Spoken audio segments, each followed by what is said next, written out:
మోకాళ్లలో గుజ్జును పెంచి నొప్పిని తగ్గించి సర్జరీని దూరం చేసే ఫ్రీడమ్ వాక్. అటు సినిమా నటిగా ఇటు సినిమా డైరెక్టర్గా తన సత్తా చూపించిన బాలీవుడ్ నటి కంగనా రాజకీయ వేదిక మీద కూడా తన సత్తా చాటేసింది. హిమాచల్ ప్రదేశ్ మండి నియోజకవర్గం నుంచి లోక్సభకు ఎంపికై ఓ పార్లమెంటేరియన్ అయింది. ముంబై రోడ్ల మీద నుంచి కదిలిన ఆమె జీవితం న్యూఢిల్లీ రఫీ రోడ్డు దాకా ఎదగడం వెనుకున్న నేపథ్యాన్ని ఇప్పుడు క్లుప్తంగా తెలుసుకుందాం.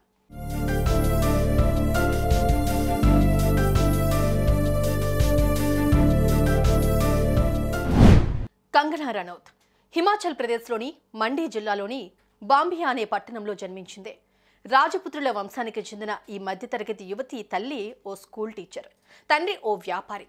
ఎగువ మధ్యతరగతి కుటుంబం. బిడ్డను చక్కగా చదివించి ఆఫీసర్ని చేయాలని తల్లి భావించింది. ముద్దులు మూటగట్టే తన బంగారు తల్లిని ఓ మంచి కుర్రాడికిచ్చి పెళ్లి చేయాలని ఆ తండ్రి కలలు కనేవాడు. అయితే వారొకటి తెలిస్తే కంగనా మరొకటి తలిచింది. అద్దంలో చూసుకున్నప్పుడు సినిమా హీరోయిన్కు నువ్వేం తక్కువ కాదు అన్నట్లుగా అద్దం ఇచ్చే మెసేజ్కు ఫిదా అయింది. సినిమాలో నటించి పేరు తెచ్చుకుంటానన్నప్పుడు సమస్యే లేదంటూ తల్లిదండ్రులిద్దరూ తిరస్కరించడాన్ని సహించలేకపోయింది. ఓ రోజు ఇంట్లో మాట మాత్రమేనా చెప్పకుండా గ్రామం నుంచి బయటపడింది. ముంబై చేరుకుంది. అప్పుడు ఆమె వయసు 15 ఏళ్లు. ఓ అందమైన ఆడపిల్ల ముంబై రోడ్ల మీద బిక్కమొహం వేసుకుని ఒంటరిగా తిరగడం అన్నది ఎంత ప్రమాదమైనా సరే సినిమా నటిని కావాలి అన్న ఆమె పట్టుదల ఆమెను ముందుకు నడిపించింది. మురికి వాడల్లో ఓ గుడిసెలో తలదాచుకుంటూ ప్రయత్నాలు సాగించింది. ఆ రోజుల్లో ఇప్పుడున్నంత పోటీ లేదు కాబట్టి ముంబైకి వచ్చిన 4 ఏళ్లకు ఆడిషన్స్లో సక్సెస్ అయి అనురాగ్ బసు దర్శకత్వం వహించిన గ్యాంగ్స్టర్ చిత్రంతో కంగనా తెరంగేట్రం చేసింది. సినిమా అంత హిట్ అవ్వలేదు, కానీ ఆమె నటనకు మాత్రం మంచి మార్కులు పడ్డాయి. దాంతో అవకాశాలు ఆమె తలుపు తట్టాయి.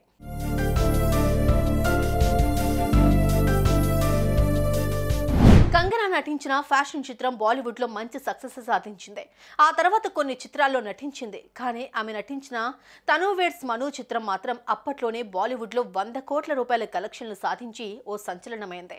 హీరోయిన్ సెంట్రిక్ సినిమాగా రూపుదిద్దుకున్న ఆ చిత్రం కంగనాకు సూపర్ స్టార్ అన్న పేరు తెచ్చింది. అలా ఆమె సినిమా జీవితం సక్సెస్ బాటలో పడిపోయింది.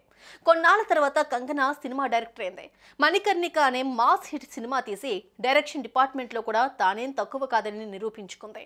ప్రస్తుతం ఆమె నటిస్తూ దర్శకత్వం వహిస్తున్న ఎమర్జెన్సీ చిత్రం నిర్మాణంలో చివరి దశకు చేరుకుంది.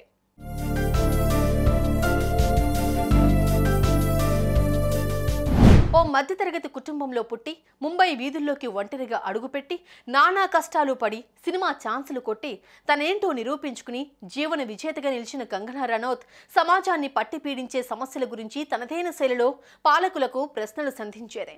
అటు భారతీయ జనతా పార్టీ విధానాలకు ఆకర్షితురాలైంది. అయితే మోడీ నేతృత్వంలోని బీజేపీని మాత్రం సమర్థిస్తూ స్టేట్మెంట్లు ఇచ్చేది. ఆ క్రమంలో కళాకారుల కోటాలో మోడీ ప్రభుత్వం కంగనాకు పద్మశ్రీ బిరుదును కూడా అందించింది. ఆ తర్వాత భారత స్వాతంత్ర్యం గురించి కంగనా రనౌత్ ఇటీవల చేసిన వ్యాఖ్యలు దేశవ్యాప్తంగా సంచలనంగా మారాయి. విపక్షాలు ఆమె మాటల్ని తీవ్రంగా ఖండించాయి. విలాసవంతమైన యాచకురాలు ఎవరైనా ఉంటే ఈ మధ్య పద్మశ్రీ అవార్డు తీసుకున్నటువంటి కంగనా రనౌత్. అమ్మ సినిమా యాక్టర్, కళాకారిణి, కళామ తల్లి సేవ చేస్తుంది, సంతోషమే. పద్మశ్రీ అవార్డు ఇచ్చారు. ఎందుకు ఇచ్చారో అర్థమైంది.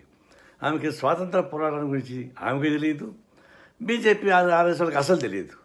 వాళ్ళ చేత పద్మశ్రీ అవార్డు పొందినటువంటి కంగనా రనౌత్ ఆమె 1947లో వచ్చినటువంటి స్వాతంత్రం అది భిక్ష అని, అసలు స్వాతంత్రం కాదని, ఈ బీజేపీ వచ్చిన తర్వాత 2014లో స్వాతంత్రం వచ్చిందని చెప్పడం అంటే ఇంతకన్నా బానిసత్వం, బుద్ధి కన్నా మరింత బానిసత్వం.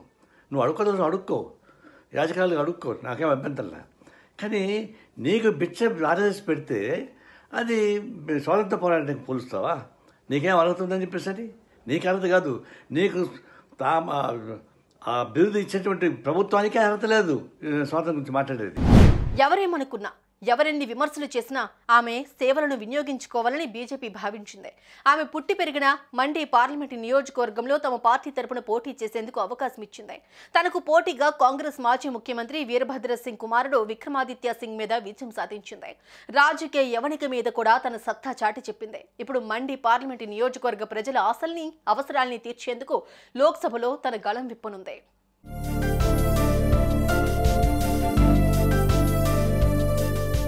ఎక్కడో హిమాచల్ ప్రదేశ్లోని ఓ మారుమూల ప్రాంతంలో పుట్టి పెరిగిన ఓ సాధారణ యువతి ఇంతింతై వటుడింతై అన్నట్లుగా 140 కోట్ల మంది భారతీయుల ప్రగతిని నిర్దేశించి 525 మంది ప్రముఖుల్లో ఒకరు కావడం వెనుక ఎన్నో కష్టాలున్నాయి, కన్నీళ్లు ఉన్నాయి.